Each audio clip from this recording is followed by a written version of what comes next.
Selamat pagi Bapak Ibu. Kita akan memulai kebaktian kita Minggu 24 Mei 2020 dengan mengawali dari lagu pembuka Kidung Jemaat ayat 4, 1 dan 2. Hai mari siapa.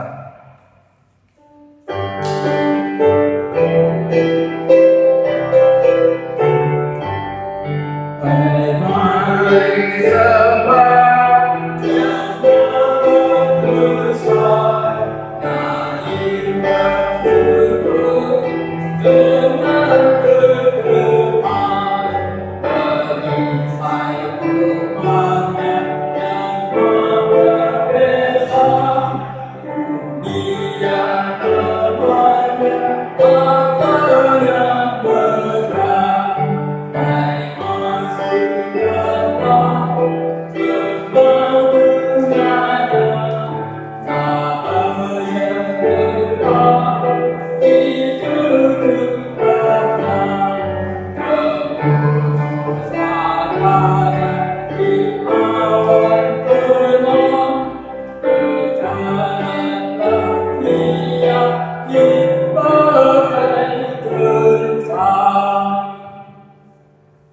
Saudara-saudara yang terkasih, kebaktian kita berlangsung dalam nama Tuhan yang menjadikan langit dan bumi.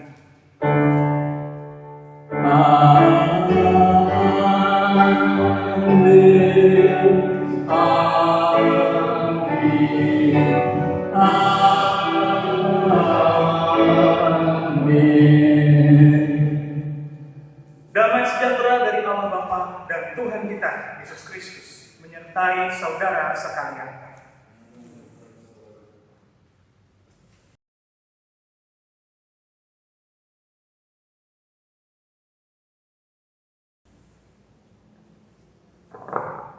Sebagai tema kita pada kebaktian Minggu 24 Mei 2020, menyatu dengan Allah dan berkarya. Kata pembuka kita pada pagi hari ini diambil dari Mazmur 68 yang berbunyi demikian. Bapa bagi anak yatim dan pelindung bagi para janda. Itulah Allah di kediamannya yang kudus. Kita memuji Tuhan dari nyanyian NKB ayat yang 7 ayat 1, NKB 7 ayat 1 dan 2.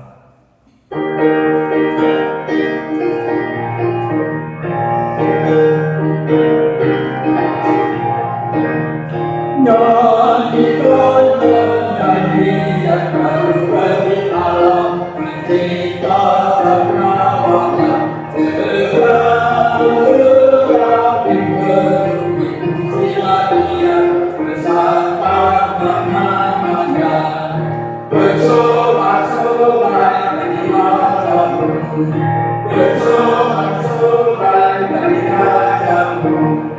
Puji Dia hari bulan segala Dia terus nada berlimpah firman yang bermanfaat jangan penciptamu bersorak-sorai di Rajamu bersorak-sorai bagi Rajamu. Jemaat Tuhan, kita akan memasuki doa pengakuan dosa. Jika kita berkata bahwa kita tidak berdosa, maka kita menipu diri kita sendiri dan kebenaran tidak ada di dalam kita. Jika kita mengaku dosa kita, Ia adalah setia dan adil, sehingga Ia akan mengampuni segala dosa kita dan menyucikan kita dari segala kejahatan.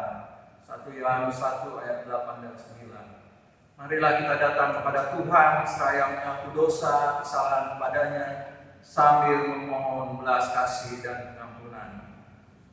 Ya Tuhan, dalam menjalani hidup ini seringkali kami lalai di tengah dunia yang penuh kekerasan, keserakahan, korupsi, dan lain-lain. Ajar kami menghadirkan kasih-Mu di tengah-tengah dunia ini, agar kami dapat menghadirkan keadilan ketika terjadi kebencian dan pelanggaran. Kami mohon kepada-Mu ya Tuhan, kasihanilah kami dan ampunilah kami. Tolong agar kami bersikap benar untuk mengalami pencobaan ini. Amin. Untuk merespon dari pengakuan dosa kita, kita akan memuji Tuhan dari nyanyian penyesalan NKB 12 ayat 1 dan 2.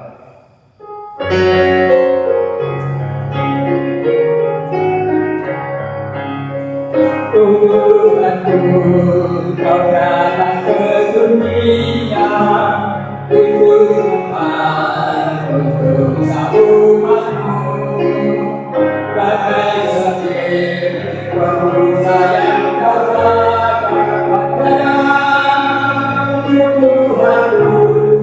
kehidupan itu aku berserah jatuh padamu.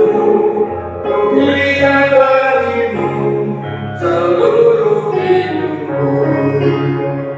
Ku bersedih karena tekanan dosa dan jiwaku teguh mengalasnya. Ini berikan damai dan sentosa diriku dan dosa pun tenang. Aku berserah jatuhkan padamu. Berikan bagimu seluruh hidupku. Kita akan memasuki berita anugerah dari Tuhan. Kuduskanlah mereka dalam kebenaran. Firman-Mu adalah kebenaran. Sama seperti Engkau telah mengutus aku ke dalam dunia, demikian pula aku telah mengutus mereka ke dalam dunia. Dan aku menguduskan diriku bagi mereka, supaya mereka pun dikuduskan dalam kemuliaan. Yohanes 17 ayat 17 sampai dengan 19, demikianlah berita anugerah dari Tuhan. Kita memuji Tuhan dari NKB 21 ayat 1 dan 2.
Mari Bapak Ibu Saudara terkasih, kita mempersiapkan hati dan pikiran kita sebelum kita masuk ke dalam pemberitaan firman Tuhan. Mari kita berdoa. Ya Tuhan, pada hari ini kami kembali bersyukur bahwa Engkau tetap mengasihi kami dan mengizinkan kami untuk bertemu kembali dengan Engkau melalui saat teduh perenungan firman Tuhan yang sebentar lagi kami akan dengarkan dan renungkan bersama. Maka dari itu ya Tuhan, hadirlah di dalam setiap rumah kami, di dalam keluarga kami, sehingga di dalam ibadah hari ini kami betul-betul bisa meresapi pesan firman Tuhan yang akan kami terima. Terima kasih ya Tuhan, di dalam nama Tuhan kami Yesus Kristus kami berdoa. Amin. Bapak Ibu Saudara yang terkasih, kita akan bersama memperhatikan pembacaan firman Tuhan yang pada hari ini diambil dari Injil Yesus Kristus menurut Yohanes pasalnya yang ke-17 ayat yang pertama sampai 11. Yohanes pasalnya yang ke-17 ayat yang pertama sampai 11, demikianlah. Demikianlah kata Yesus. Lalu ia menengadah ke langit dan berkata, Bapa, telah tiba saatnya. Permuliakanlah anakmu supaya anakmu mempermuliakan engkau. Sama seperti engkau telah memuliakan. Sama seperti engkau telah memberikan kepadanya kuasa atas segala yang hidup, demikian pula ia akan memberikan hidup yang kekal kepada semua yang telah engkau berikan kepadanya. Inilah hidup yang kekal itu, yaitu bahwa mereka mengenal engkau, satu-satunya Allah yang benar, dan mengenal Yesus Kristus yang telah engkau utus. Aku telah mempermuliakan engkau di bumi dengan jalan menyelesaikan pekerjaan yang engkau berikan kepadaku untuk melakukannya. Oleh sebab itu, ya Bapa, permuliakanlah aku padamu sendiri dengan kemuliaan yang aku miliki di hadiratmu sebelum dunia ada. Aku telah menyatakan namamu kepada semua orang yang engkau berikan kepadaku dari dunia.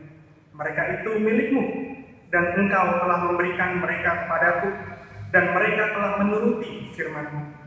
Sekarang mereka tahu bahwa semua yang engkau berikan kepadaku itu berasal daripadamu. Sebab segala firman yang engkau sampaikan kepadaku telah kusampaikan kepada mereka, dan mereka telah menerimanya.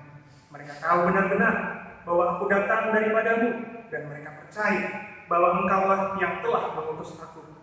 Aku berdoa untuk mereka, bukan untuk dunia aku berdoa, tetapi untuk mereka yang telah engkau berikan kepadaku. Sebab mereka adalah milikmu, dan segala milikmu adalah milikmu, dan milikmu adalah milikku. Dan aku telah dipermuliakan di dalam mereka. Dan aku tidak ada lagi di dalam dunia, tetapi mereka masih ada di dalam dunia. Dan aku datang kepadamu, ya Bapa yang kudus, peliharalah mereka dalam namamu, yaitu namamu yang telah engkau berikan kepadaku, supaya mereka menjadi satu sama seperti kita. Demikianlah Injil Tuhan Yesus Kristus. Yang berbahagialah adalah kita yang mendengarkan dan memeliharanya dalam hidup kita. Haleluya. Haleluya, haleluya, haleluya.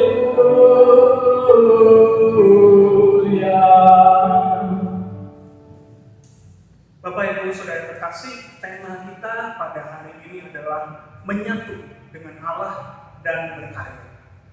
Jemaat yang terkasih, ibu saya pernah bercerita bahwa salah satu hal yang beliau ingat tentang momen-momen terakhir bersama mbah kakung saya. Mbah kakung itu kalau bahasa Jawa artinya mbah laki-laki, gitu ya, kakek.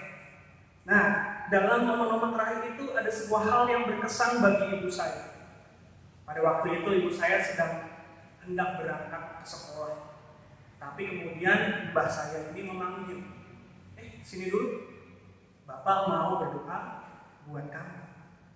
Dan kemudian mbah saya berdoa bagi ibu saya, doanya sangat sederhana. Hanya sekedar mengharapkan supaya ibu saya ini bisa berguna bagi nusa dan bangsa, serta berguna bagi keluarga. Bapak Ibu Saudara, saya yakin bahwa kita yang tidak merasakan pengalaman ini secara langsung mendengar doa ini kok kayaknya sangat sederhana ya. Kayaknya nggak ada yang spesial gitu ya. Harusnya kan kalau doa bagi seorang anak begitu lebih spesial seperti itu. Tetapi bagi ibu saya, Bapak Ibu Saudara, itu sangat berkesan. Mengapa? Karena selepas ibu saya berangkat sekolah, seharian beraktivitas, ketika pulang, kemudian ibu saya langsung melihat bendera kuning di depan rumah. Mbah kakung saya telah dipanggil Tuhan karena serangan jantung. Doa sederhana inilah Bapak Ibu Saudara yang akhirnya ibu saya ingat sampai beliau pun sudah punya anak-anak, sudah berkeluarga, sudah dewasa.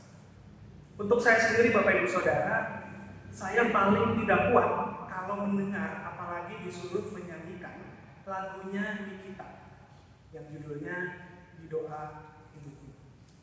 Setiap mendengar atau menyanyikan lagu tersebut Bapak Ibu Saudara, saya tuh pasti merinding gitu. Merinding, suaranya tuh agak kayak kecekap begitu. Kenapa Bapak Ibu Saudara? Karena saya membayangkan bahwa jauh di sana ibu saya pasti mendoakan saya. Saya hanya membayangkan Bapak Ibu Saudara kalau saya bisa curi-curi dengar begitu. betapa mengharukan sebuah doa yang dilantunkan oleh seorang ibu. Memohonkan yang terbaik bagi anaknya kepada Tuhan. Dan dari dua contoh inilah Bapak Ibu Saudara, saya rasa kita semua bisa melihat bahwa sebuah doa itu punya sebuah koneksi batin yang sangat kuat. Itulah yang menyatukan kita semua, bukan? Sebagai keluarga, sebagai sebuah jemaat, bahkan sebagai keluarga besar dari satu tubuh Kristus. Dan dalam firman hari ini Bapak Ibu Saudara, kita dapat melihat bahwa Tuhan Yesus di dalam masa terakhirnya bersama-sama para murid di dunia memohonkan sebuah doa yang terakhir bagi para muridnya kepada Bapaknya yang di surga. Maka sudah pasti Bapak Ibu Saudara, doa Tuhan Yesus Kristus kepada muridnya ini pantas untuk kita renungkan bersama-sama. Ada dua bagian Bapak Ibu Saudara yang bisa kita perhatikan dari doa Tuhan Yesus yang sudah kita baca tadi di Yohanes 17 ayat 1 sampai 11. Bagian yang pertama Bapak Ibu Saudara adalah sebuah bagian permohonan. Tuhan Yesus memohonkan kepada Bapa supaya diberikan kemuliaan. Bapak Ibu Saudara, ini agak terdengar aneh. Mengapa? Karena kan kita biasa ya, kalau melihat Tuhan Yesus melayani bahkan buat mujizat, tidak pernah yang namanya mengharapkan sebuah pujian. Bahkan seringkali orang-orang yang sudah disembuhkan itu diperingatkan Tuhan Yesus supaya jangan beritahu siapapun yang sudah menyembuhkan mereka. Tetapi pada hari ini kok Tuhan Yesus berdoa memohon sebuah kemuliaan dari Bapaknya. Apa sih yang dimaksudkan Tuhan Yesus untuk memohonkan sebuah kemuliaan? Bapak Ibu Saudara, kalau kita perhatikan dari ayat pertama sampai ayat ke-8, di situ ada sebuah pola yang tergambar, Bapak Ibu Saudara. Contohnya di ayat pertama dan kedua, Tuhan Yesus ingin memohon sebuah kemuliaan, tetapi kemudian kemuliaan itu ingin Dia pergunakan untuk kemudian bisa memberikan yang terbaik bagi Bapaknya melalui karyanya di surga. Begitu pula kalau kita lihat di ayat ke-3 sampai ke-5, ayat 6 sampai ke-8, begitu terus memohonkan sebuah kemuliaan. Tetapi kemuliaan ini digunakan untuk berkarya lagi. Ini adalah sebuah hal yang menarik Bapak Ibu Saudara. Bayangkan, sebagai umat-umat percaya, pernah nggak sih Bapak Ibu Saudara kita memohonkan kemuliaan dari Tuhan? Seringkali kan kita kalau berdoa itu ya doa biar sehat, biar nanti kebutuhan ekonomi tercukupi, biar nanti pelayanan bisa lancar, biar nanti hubungan sama pacarnya bisa langgeng, pokoknya banyak. Dan itu semua Bapak Ibu Saudara bukankah berbicara tentang pemenuhan kebutuhan kita? Kita sedang butuh nih, makanya kita mohon kepada Tuhan. Tetapi jarang sekali kita bersama-sama berdoa supaya Tuhan memberikan kita sebuah kemuliaan sorgawi. Bapak Ibu Saudara, dari sini bisa kita lihat Tuhan mengajarkan kita bahwa harusnya yang kita kejar adalah kemuliaan dan kehormatan tertinggi. Apa sih kemuliaan dan kehormatan tertinggi itu? Ketika kita bisa berada dalam kemuliaan Bapa di surga. Bagaimana caranya, Bapak? Dalam doanya Tuhan Yesus menerangkan, Bapak Ibu Saudara, bahwa semua yang sudah Ia lakukan bagi Bapa di dunia, itulah yang memberikan kemuliaan dalam Bapa. Itu berarti kalau kita mengerjakan pekerjaan yang sudah diajarkan oleh Bapa di surga, Bapak Ibu Saudara, kita adalah orang-orang yang hidupnya dimuliakan. Dan kita pernah dengar ya Bapak Ibu Saudara, saudara-saudara yang kita hidup bersama-sama selalu bilang bahwa jemaat yang dikasihi oleh Allah, yang dimuliakan kehidupannya oleh Allah. Menurut saya itu bukan sebuah pernyataan yang salah. Justru disitulah Bapak Ibu Saudara, ketika kehidupan kita bisa berada di dalam sebuah kemuliaan Allah, mengerjakan pekerjaan Bapa di surga di dalam dunia. Apakah mudah? Pasti tidak. Gak ada yang bilang mudah Bapak Ibu Saudara ya. Saya juga gak berani bilang mudah. Tetapi Bapak Ibu Saudara, mari kita lihat Ketika kita bisa berada di dalam kemuliaan Bapa itu, hidup kita mengerjakan semua pekerjaan yang Bapa inginkan. Disitulah orang akan berkata, kok kamu beda ya? Kenapa orang bisa ngomong seperti itu, Bapak Ibu Saudara? Karena bagi dunia ini tidak wajar bagi manusia untuk tidak membalas perbuatan jahat orang lain. Dalam dunia ini, Bapak Ibu Saudara, tidak wajar bagi orang untuk bersusah payah melakukan sesuatu buat sesama, bukan buat dirinya sendiri. Bahkan, Bapak Ibu Saudara, tidak wajar juga bagi orang dunia untuk tetap hidup benar ketika kehidupan terus menggoda untuk jatuh dalam pencobaan. Itu semua tidak wajar. Dan ketika mereka melihat ada sekelompok orang yang mengaku percaya dalam Tuhan Yesus bisa melakukan itu semua, niscaya mereka berkata, kok kamu beda sih? Kok kamu gak marahan sih? Kok kamu mau sih ngasih begitu? Emang gak capek apa? Itu semua yang dilontarkan dan kita hanya bisa tersenyum, itulah kemuliaan dalam kehidupan saya. Disitulah Bapak Ibu Saudara, kemuliaan kita di dalam Bapa terlihat.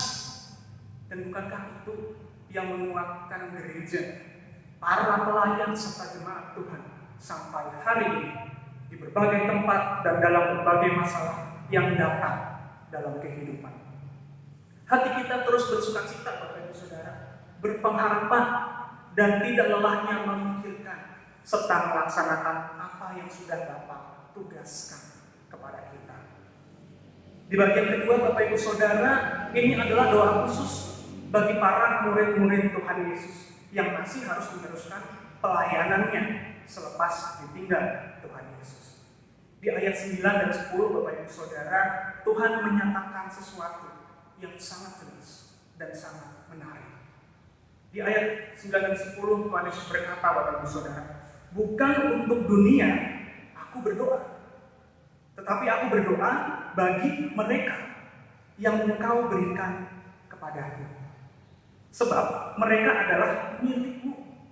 Apa yang jadi milikmu menjadi milikku juga. Dan namaku dipermuliakan dalam mereka. Mari kita simak pernyataan Tuhan Yesus dalam doanya, Bapak Ibu Saudara.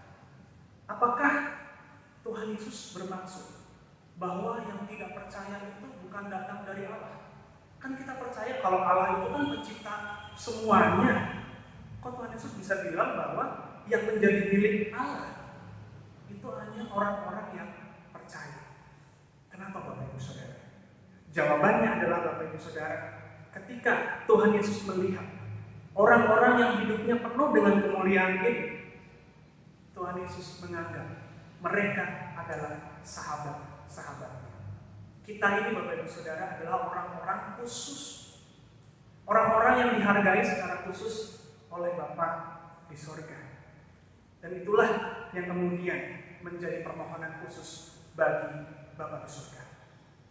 Pernyataan Tuhan Yesus, Bapak Ibu Saudara, ini menunjukkan bahwa orang-orang kesayangannya inilah yang Ia ingin doakan, yang ingin lindungi. Dan di ayat 11 dikatakan di sana bahwa mereka-mereka ini, Bapak Ibu Saudara, yang masih harus hidup di tengah-tengah dunia. Tuhan Yesus khawatir bahwa di dalam ancaman, di dalam tantangan, orang-orang yang percaya bisa jatuh. Maka dari itu Dia berdoa secara khusus buat kita semua, supaya Tuhan, Allah Bapa di surga, memelihara setiap orang yang percaya. Bapak Ibu Saudara, apa sih arti memelihara? Kalau kita punya motor, ya, seperti Mas Bayang nih, ketua majelis kita, itu motornya nggak mungkin, Bapak Ibu Saudara, kalau rantainya sudah longgar terus diganti pakai tali rafia, itu nggak mungkin. Atau dibiarin aja, paling besok sembuh, nggak mungkin. Dilihat rantainya begitu ya diganti. Dilihat olinya udah mulai kering, ya nanti ke bengkel. Dilihat bannya bocor ya nggak mungkin kan, cuma dilihat adalah nggak apa-apa, gitu ya, emang udah takdirnya kali, nggak usah diganti. Pasti diganti. Itulah yang dimaksud dengan memelihara. Dari keadaan awal sampai keadaan akhir tetap sama, tetap tercukupi, tetap dipimpin, dan tetap dilindungi. itulah yang dimaksud dengan dipelihara. Meskipun Bapak Ibu Saudara, mungkin Bapak Ibu melihat dalam kehidupan masing-masing, sepertinya hidup ini seperti sambung menyambung begitu ya. Kemarin sudah hampir putus, nyambung lagi. Besoknya juga begitu. Tetapi Bapak Ibu Saudara, kalau kita bisa melihat, disitulah Tuhan membuktikan pemeliharaannya bagi orang-orang yang percaya. Disitulah kita tidak akan pernah kekurangan. Ibarat seekor domba selalu ada di padang rumput yang hijau. Seperti kata pembuka tadi Bapak Ibu Saudara, Tuhan adalah pelindung bagi anak-anak yang yatim, yang kelihatannya tidak terlindungi, yang kelihatannya tidak punya pembela, tetapi kita semua itu loh Bapak Ibu Saudara yang akan tetap dijaga. Bapak Ibu Saudara, di tengah bahaya apapun, iman kita akan tetap semakin kuat, semakin bertambah dan bertumbuh.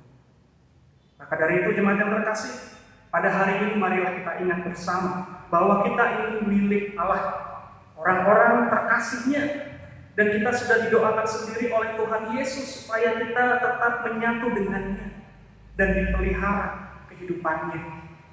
Marilah kita bersyukur dengan terus mengerjakan segala sesuatunya juga untuk Tuhan.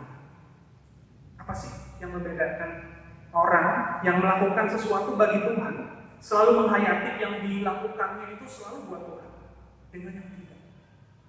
Orang-orang yang melakukan sesuatu untuk Tuhan selalu menghayati yang saya lakukan adalah untuk tujuan yang lebih besar daripada saya. Bagi yang tidak, mereka akan terus-menerus melakukan sesuatu hanya untuk dirinya sendiri, hanya terus mengikuti hawa nafsunya, hanya terus mengikuti ambisinya, dan itu tidak akan pernah cukup. Maka dari itu Bapak Ibu Saudara, marilah kita terus berkarya. Umat Tuhan, marilah kita terus berkarya di situasi apapun, bahkan di situasi seperti sekarang ini. Karena doa dari Tuhan Yesus Kristus beserta kita sekalian. Amin.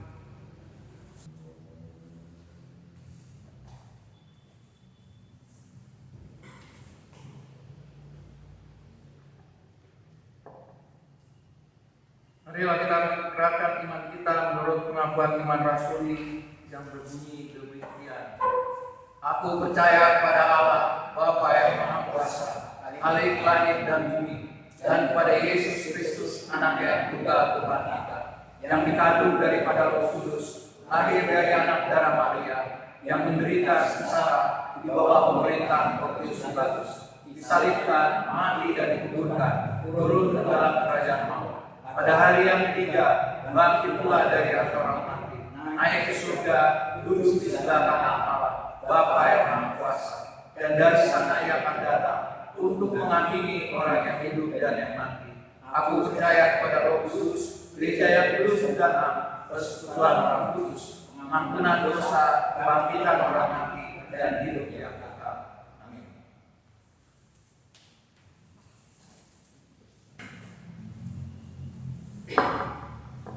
Marilah Bapak Ibu Saudara, kita bersama bersatu hati berdoa syafaat.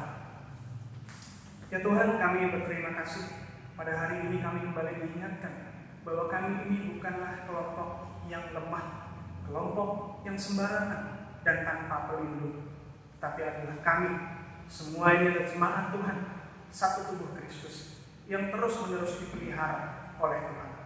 Maka dari itu ajarkan kami untuk bisa terus hidup selalu dengan apa yang Engkau ajarkan, terus mengerjakan tugas yang Engkau percayakan kepada masing-masing dari kami. Dan pada hari ini ya Tuhan, izinkanlah kami untuk berdoa, memohonkan permohonan kami. Ya Tuhan, kami berdoa terus-menerus bagi bangsa Indonesia yang pada saat ini tengah dirundung wabah corona. Biarlah Tuhan tetap memberikan hikmat bagi para pemimpin kami, memberikan kesehatan dan tenaga bagi tenaga medis yang pada saat ini berjuang untuk menyembuhkan saudara-saudara kami yang terkena corona. Dan biarlah Tuhan tetap jaga orang-orang yang belum terkena supaya tetap sehat. Dan biarlah kami pun Kau berikan hikmat untuk tetap menjaga kesehatan kami. Ya Tuhan, kami juga berdoa untuk para pelayan Tuhan di berbagai tempat yang pada saat ini juga terus melayani Tuhan di tengah situasi corona ini, terkhusus di GKI Cibadak. Biarlah Tuhan para pengatur, para aktivis, para pengurus-pengurus komisi, tetap Engkau berikan sebuah kerinduan untuk tetap bisa melayani Tuhan dengan keterbatasan. Biarlah kami tetap berpengharapan supaya visi dari Tuhan bisa tetap kami lakukan sampai kemudian. Ya Tuhan, kami juga berdoa untuk pendeta konsulen kami, pendeta Iman Sugio Ibrahim, beserta dengan keluarga. Biarlah beliau pun dalam menjalani pelayanannya, beserta dengan keluarga, tetap Engkau berikan kesehatan, tetap Engkau berikan hati yang penuh dengan kerinduan untuk melayani Tuhan. Begitu pula juga dengan jemaat-jemaat Kristus di berbagai tempat, terkhusus juga di GKI Cibadak. Baik yang anggota jemaat maupun yang simpatisan di berbagai rumah dengan pergumulan masing-masing, dengan permasalahan hidup yang masing-masing. Kami percaya Tuhan, Engkau tidak kurang panjang untuk mengulurkan tangan menolong setiap kami, dan Engkau tidak kurang untuk bisa mendengarkan setiap permohonan kami. Maka dari itu ya Tuhan, biarlah kasih-Mu tetap nyata di dalam keluarga-keluarga Tuhan di tempat masing-masing. Ya Tuhan, inilah seru doa kami. Kami memanjatkan di dalam satu nama Tuhan kami, Yesus Kristus. Amin.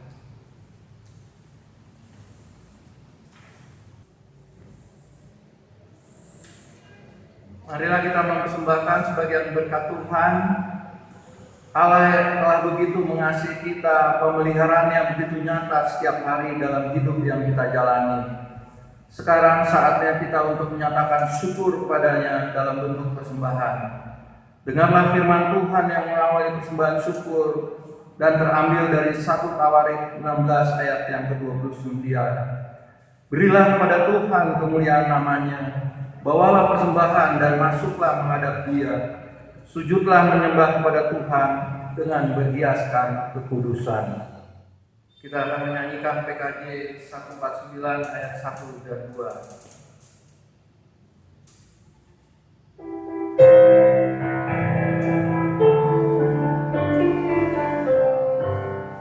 Tuhan cukup pada Tuhan karena kita diselamatkan olehnya. Senandungkanlah baru, senandungkanlah baru betina. Nyanyikanlah dengan yang karena kasih setia Tuhan nyanyilah. Senandungkanlah baru, senandungkanlah baru betina.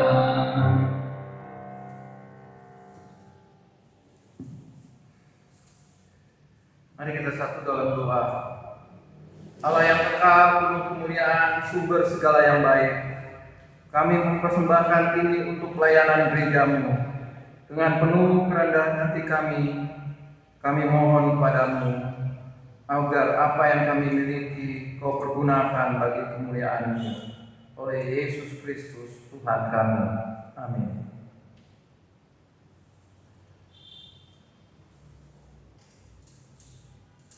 Sebagai lagu pemutusan kita terambil dari PKJ 185 ayat 1 sampai dengan 2.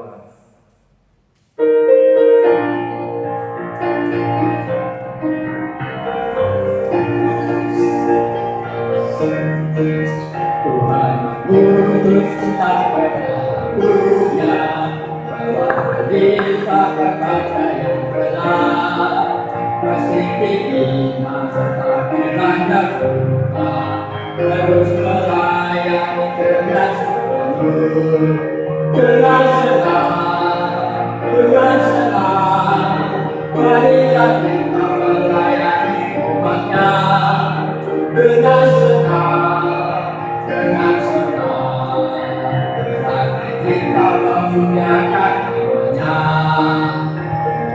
Menembus kita berdalam dunia, bagi yang sakit dan tubuhnya lemah, meski kita serta dilanda duka, terus melayani dengan sepenuh, dengan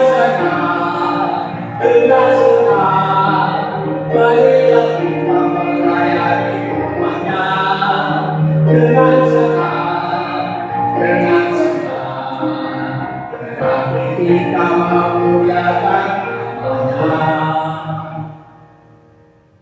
Jemaat yang terkasih, arahkanlah hatimu kepada Tuhan. Jadilah saksi-saksi Kristus. Terpujilah Tuhan. Marilah kita pulang ke dalam kehidupan kita masing-masing dengan menerima berkat Tuhan. Tuhan berkati kita dan melindungi kita. Tuhan menyari kita dengan wajahnya dan memberi kita kasih karunia. Tuhan menghadapkan wajahnya kepada kita dan memberi kita damai sejahtera. Haleluya.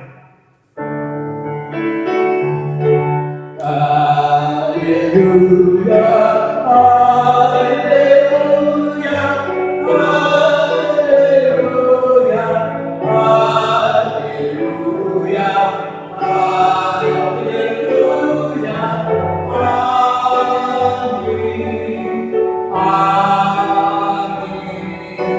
amin.